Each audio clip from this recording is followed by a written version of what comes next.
सभी का स्वागत है हमारे प्यारे YouTube channel Pradeep sir education पे।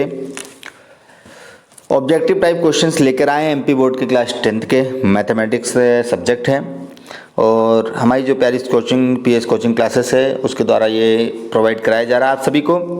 तो आप सभी लोग वीडियो को लाइक करें, कमेंट्स करें या ना करें, इससे ज़्यादा फर्क नहीं पड़ेगा, लेकिन आप लोग इन क्वेश्चन को जो मैं प्रोवाइड करवा रहा हूँ इनको ऑब्जेक्टिव पे जैसे तो उनको ज़रूर आप लोग अच्छे से पढ़ लीजिएगा। तो चलिए पहले क्वेश्चन को बिना टाइम में देरी किए कर लेते हैं, बाकी चर्चा लास्ट में करते हैं। तो पहला क्वेश्चन है 5 + 3√2 कैसी संख्या है। तो हमको इसमें ऑप्शन दिए जाएंगे परिमेय या अपरिमेय संख्या, तो आपको इसको अपरिमेय संख्या है।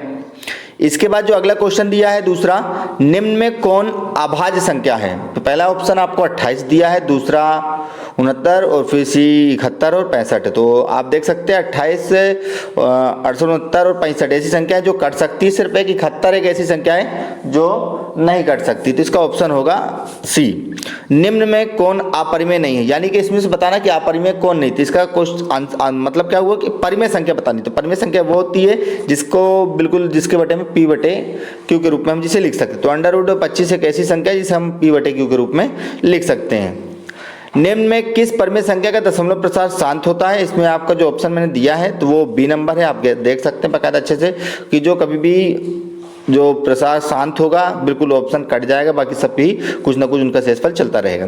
अगला 5वां है, 2 लगातार सम संख्याओं का महत्व समवर्तक होता है। तो आप 2 लगातार संख्या लेकर देख सकते हैं, इन जब भी ऑप्शन आएगा उसका आंसर है सी आंसर सही होगा। अगला है, यदि अल्फा और बीटा द्विघात बहुपद x² + x-2 के शून्य हो तो 1/α + 1/बीटा का मान कितना होगा। तो इसका ऑप्शन है ए 1/2। 7वां क्वेश्चन है आपका, यदि किसी समांतर श्रेणी का nवां पद an + b है तो इसका जो पदांतर होगा वो कितना होगा, यानी कि अंतर कितना होगा। तो डी की निकालना, इसमें कभी कभी आ जाता है सर्वांतर की जगह पदांतर। तो इसका जो ऑप्शन बी है वो सही होगा, बिल्कुल करेक्ट है। 8वां क्वेश्चन है, बिंदु P जो 6 और -5 का आपको दिए हुए इनका भुज क्या होगा। भुज इसका 6 जो x होता है वो हमारा भुज कहलाता है, तो इसका सही आंसर 6 होगा। 9वां क्वेश्चन है, बिंदु 2, 3 स्थित है, प्रथम पद में, द्वितीय पद में, तृतीय पद में या चतुर्थ पद में। आप लोग चतुर्थांश बना के देख लीजिएगा, इसका आंसर आपको करेक्ट आएगा ए, प्रथम पद में ये बिल्कुल होंगे। अगला, यदि x = a, y = b, समीकरण x - y = 2 के हल हो तो a और b के मान क्रमशः होंगे। तो a 3 और 5 है, b = 3 और 6, c है 3 और 1 और d का है -1 और 3। तो इसका करेक्ट आंसर जो सी नंबर होगा 3 और 1। अगला क्वेश्चन है, समीकरण x² + 2x + 4 = 0 के मूलों की प्रकृति किस प्रकार की होगी। ऑप्शन है वास्तविक और समान, वास्तविक और असमान, और सी नंबर है वास्तविक, इनमें से कोई नहीं। तो इसका सी नंबर जो है वो करेक्ट आंसर होगा। 12वां बिंदु 4, -1 और 2, 3 के बीच की दूरी कितनी होगी। तो मैंने इसको निकाला था तो 2√5 इकाई इसमें आंसर आया है। 13वां क्वेश्चन है, बिंदु 4, 10 और 2, 2 को मिलाने वाली रेखाखंड के मध्य बिंदु से बिंदु 0, 2 की दूरी कितनी होगी।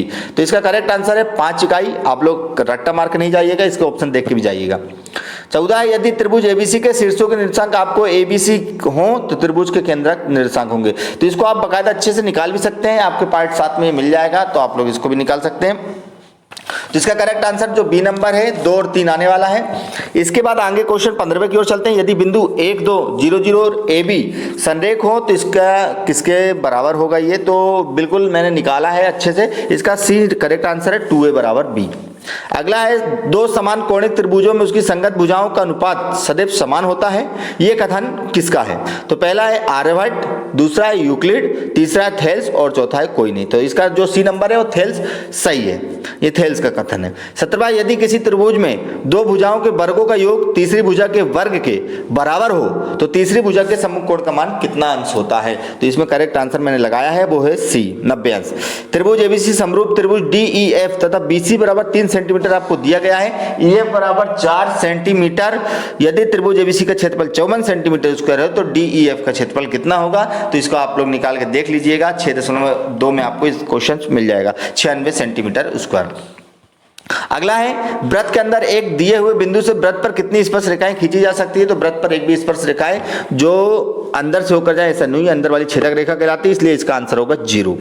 20वां, यदि त्रिभुज एबीसी तथा त्रिभुज डीईएफ में AB बटे DE बराबर BC बटे EF हो तो दोनों त्रिभुज समरूप होंगे जब एंगल A बराबर एंगल F हो, या B ऑप्शन है एंगल A बराबर एंगल D, C ऑप्शन है एंगल B बराबर एंगल D, और लास्ट वाला ऑप्शन है जो एंगल B बराबर एंगल E, जो कि हमारा करेक्ट आंसर D है। समद्विबाहु समकोण त्रिभुज एबीसी में जहां एंगल C समकोण है तो AB स्क्वायर बराबर होगा हमारा 2AC स्क्वायर। ऐसा क्वेश्चन आपके प्रोवाइड है 6 पार्ट में। 22वां है समांतर श्रेणी 8, 10, 12 का 10वां पद कौन सा होगा। तो इसको मैंने निकाल के देखा है, वो होगा 26। यदि समीकरण x square plus 2kx plus 4 बराबर 0 का 1 शून्य 2 है तो k का मान क्या होगा। तो इसका भी करेक्ट आंसर होगा -2।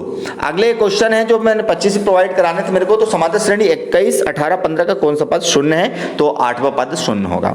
समीकरण 2x square plus 5x minus 12 बराबर 0 का एक मूल्य निम्न में से कौन सा है। तो इसमें आंसर जो आपको ऑप्शन दिए गए हैं वो 0 है, बी नंबर 1, सी नंबर -4 और डी नंबर -2, जो कि इसमें से करेक्ट आंसर होने वाला है -4। तो दोस्तों ये रही आपके लिए आज के 25 क्वेश्चन। इनको आज अच्छे से पढ़िए, कल फिर आपको 25 क्वेश्चन प्रोवाइड कराऊंगा मैं ऑब्जेक्टिव टाइप के, तो आप इनको पढ़ के जाएंगे निश्चित तौर पर हाफ ईयरली और ईयरली पेपर में आपको बेनिफिट होने वाला है। और लास्ट में एक ही चीज कहूंगा, यदि आप चैनल पर नए हैं तो चैनल को सब्सक्राइब कर लीजिए।